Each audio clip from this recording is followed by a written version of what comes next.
사실 자동차가 등장하기 전 교통수단의 하나이기도 했던 일명 자전차. 이제는 레저 스포츠의 하나로 많은 사람들이 즐기고 있다는 자전거.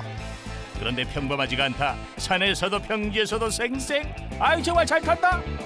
안녕하세요. 산악자전거 타는 장준원입니다. 자전거는 나의 삶. 장준원 씨를 소개합니다. 서울의 한 한강시민공원에 자전거 타기의 달인 장준원 씨가 떴다. 날듯 달려오는 것부터 심상치가 않다. 이 정도 계단쯤이야 물 흐르듯 부드럽게 내려가는 준원 씨. 계단을 오를 수 있을까 했더니 어머나 통통 튀어서는 계단도 쉽사리 올라와 버리는구만. 그게 특별한 자전거라도 되남요? 에?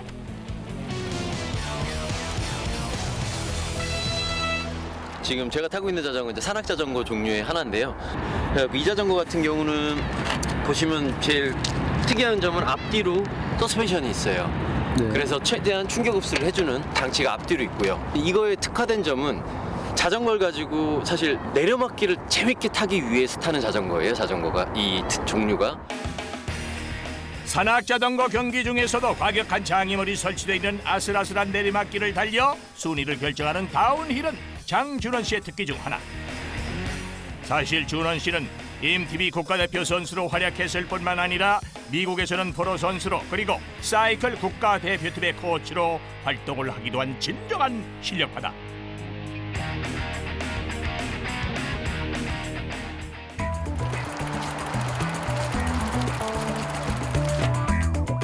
준원 씨가 본격적으로 자전거를 타기 전 몸풀기 한창인데 오늘은 이분하고 자전거 타시려고? 친구가 산악자전거 지금 타면서 좀 산에서 재밌게 하려면 이제 좀 점프나 이런 걸 좀 해야 돼요. 근데 이제 기초적인 점프는 가능한데 그 이제 점프가 두 종류가 있는데요. 예. 첫 번째 호핑은 가능한데 이제 두 번째 그 바니호핑이라는 기술이 조금 약해서 호핑은 이제 앞바퀴랑 뒷바퀴 같이 뜨는 동작인데 네. 바니호핑 같은 경우는 앞뒤가 이렇게 따로 뜨는 동작이에요. 예, 그래서 그게 그 조금 더 위에 상위 등급인데 그게 좀 약해서 그거 위주로 좀 연습을 하려고 나왔습니다.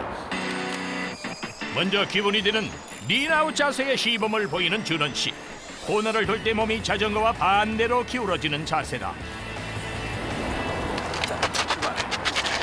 보기엔 어렵지 않아 보이던데 자전거 좀 탔다는 제자 주현 씨도 아이고 좀 힘들게 타는 걸 보니까 쉬운 기술은 아닌가 보다. 몸이 밖으로 빠지는 건 맞는데 몸이 좀 더 낮아지는 게 좋아. 처음에는 그렇게 몸 빠지는 연습만 하는데 이런 식으로 엉덩이만 나가잖아. 그게 아니라 이제는 낮게 가야 돼. 낮게. 좀 더 낮게. 이번엔 제대로 한번 타봅시다. 잘 되려나? 시선 역시 쉽지가 않네요. 이렇게 넣지 말고 말아야 돼. 그렇지.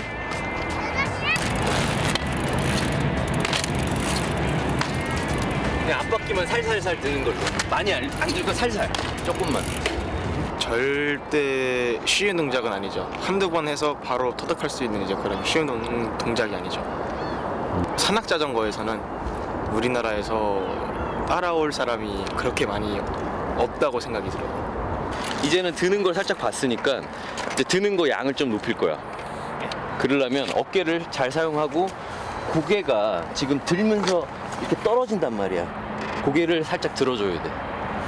위로 올라가지. 이렇게 들어줘야 돼. 멀리 본다 생각하고. 역시나 이번에도 뭔가 좀 어설픈데 드는 양은 비슷해져도 위에 상체 자세가 좀 바뀌는 거야. 다리를 쓰는 거야. 드디어 장윤원 선생의 본격적인 자전거 시범이 이어지는데 응? 외발 자전거도 아니고 어떻게 뒷바퀴로만 달려요? 나 오랫동안 잘 달리네. 자전거 기술에 대해 잘 모르는 사람이 봐도 확실히 급이 다르다. 서커스라도 보는 듯 흥미진진한 자전거 기술이 놀랍기만 하다. 그런데 이런 기술은 이미 자전거 타기의 최강자로 알려진 준원 씨에겐 어렵지 않은 기술인 듯 싶은데 왜 이런 연습을 하는 겁니까? 사실 일상생활 살면서 뭐 점프나 이런 거는 거의 할 일이 없잖아요. 근데 저희가 산을 가게 되면 돌불이나 뭐 여러 가지 기물들을 잘 통과하고 안전하게 통과하고 더 빠르게 통과하고 그리고 더 나아가서는 점프하면서 뭔가 자기의 스타일을 만들어서 좀 멋있는 그런 기술들을 할 수 있게 하기 위해서 아예 기초적인 걸 지금 하고 있는 거예요. 공통 관심사인 자전거 얘기로 두 사람은 시간 가는 줄 모르고 얘기 삼매경이다. 잠시 후 자전거에 이상이 생겨 자전거 전문 가게에 들른 준원 씨.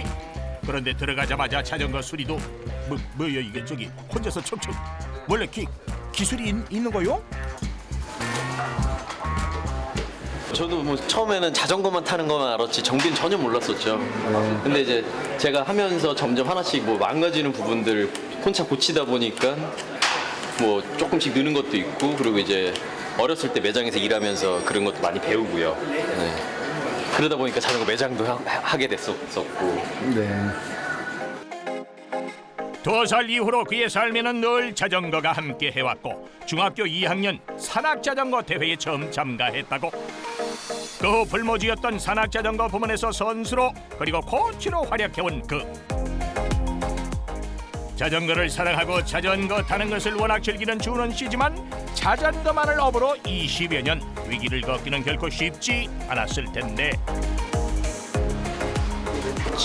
취미랑 저가 제일 좋아하는 게 일로 평생 일이 됐죠. 그래서 사실 저가 어렸을 때 저를 보는 다른 사람들이 저가 시작할 때만 해도 산악자전거 거의 없었어요. 그래갖고 산에서 자전거 타면 다들 신기하게 쳐다봤었는데 그랬을 때 옆에서 다 걱정했거든요. 너는 이거 해서 뭐 하려고 그러냐 나중에 커서. 그랬는데 지금 거의 20년 넘게 지금 이것만 하다 보니까 한쪽에 좀 전문가가 되다 보니까 할 일이 되게 많더라고요. 그래서 그때 걱정했던 분들이 지금 많이 부러워해요. 좋아하는 거 한다고. 좋아서 시작한 일이지만 산악자전거 토대가 없던 때라 처음엔 작은 것 하나까지 무엇이든 쉽지 않았다는데. 품을 못 구하니까 저기 철물점 가서 직접 만들고 깎고 용접하고 이렇게 해갖고 썼거든요. 수많은 어려움 속에서도 좋아하는 자전거를 탈 수 있다는 그 기쁨에 지금까지 왔단다. 20여 년 자전거만 바라보고 달려온 장준원 씨. 이제 그를 따르는 후배도 많다는데. 전설이죠.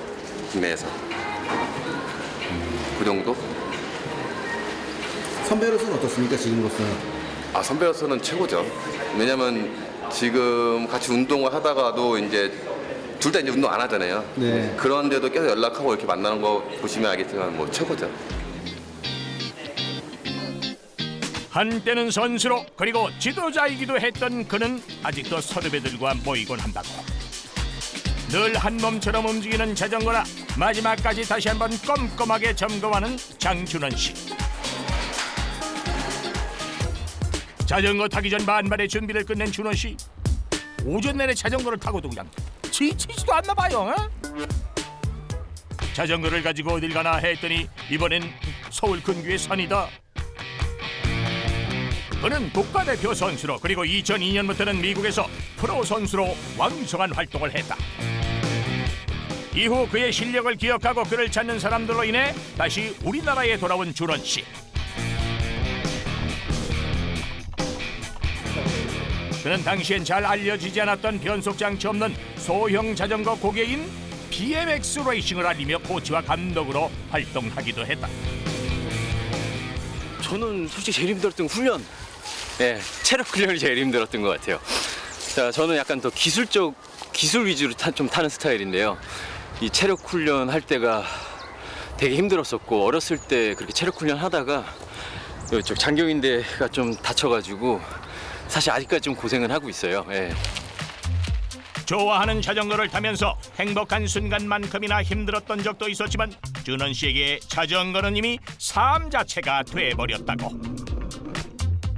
준원 씨가 산악자전거 타는 모습이 멋지기도 하지만 조금은 무섭고 위험해 보이기도 하는데 그는 산악자전거의 어떤 매력에 빠지게 된 것일까?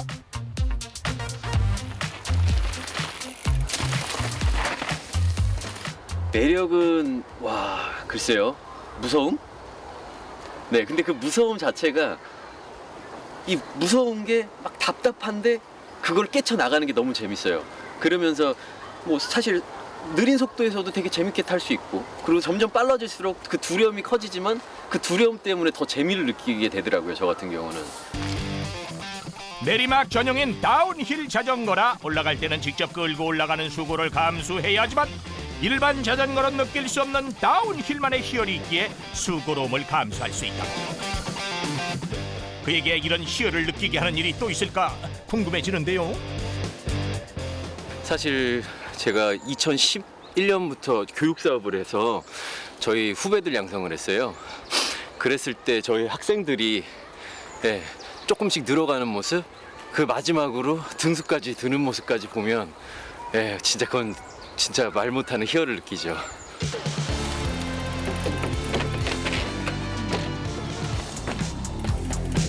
묘기가 따로 없네요. 고부러진 계단도 몇 번 통통 튀면 금세 내려오니 신기하기 그지없다. 아이고 저기 나도 배우면 저렇게 할 수 있겠어요? 하루 종일 자전거를 타고 난 후 집에 돌아온 장준원 씨를 반기는 것은 준원 씨와 아내를 반반 닮은 가토를 지난 사랑스러운 아들과 부모님. 가족을 보니 피곤함도 사라진다. 저 출근하면은 다 출근하면 어머니가 저기 애기 봐주시고. 화목하게 얘기꽃을 피우는 준원 씨네는 서로 닮은 꼴인데 여기 자전거 좋아하는 건 누굴 닮았습니까? 아이고 코. 집안에 무슨 유전적인 인자가 그쪽으로 돌아가는 것 같아요. 제가 보기에는 저도 지금도 오토바이나 자전거를 안 타면 못 살겠어요. 그래서 준원이가 준 아들이 준 자전거 타고 그냥 동네에서도 타고 산에도 가고 그렇게 하고 있어요 지금도. 그럼 닮은 꼴 아버지가 선수 시절 준원 씨를 뒷바라지 하셨나요? 제가 주로 데리고 다녔거든요. 아, 그러셨어요? 네, 대회 하는데 그러니까 무섭지 않냐고 막 다른 선수들 아빠들이, 그러니까 엄마들은 보통 안 오거든요. 그런데 무섭지 않냐고. 근데 뭐 이왕 할 건데 잘하는 게 더 좋으니까 그냥 응원 막 했죠. 안전하 서나 온통 자전거 생각뿐인 준원 씨. 그는 쉽지 않은 길을 걷게 된 것에 부모님께 고마운 마음이 있다고. 항상 어렸을 때부터 먼저 경험해 보면 사실 좀 나이 먹어서 사고 안 친다고 그 약간 그런 게 좀 있었던 것 같아요. 그래서 남들보다 더 빨리 먼저 뭘 경험해 보게 많이 해주셨던 것 같아요. 특히 이 바퀴 달린 것 쪽으로는. 항상 자전거를 향한 마음으로 자신만의 길을 달려온 준원 씨의 꿈은 무엇일까요? 예전부터 꿈이었던 게 저 브랜드를 만드는 게 좀 꿈이었어요. 뭐 쉬운 일은 아니겠지만 차근차근 좀 준비하는 과정을 위해서 지금 하나씩 준비를 하고 있습니다.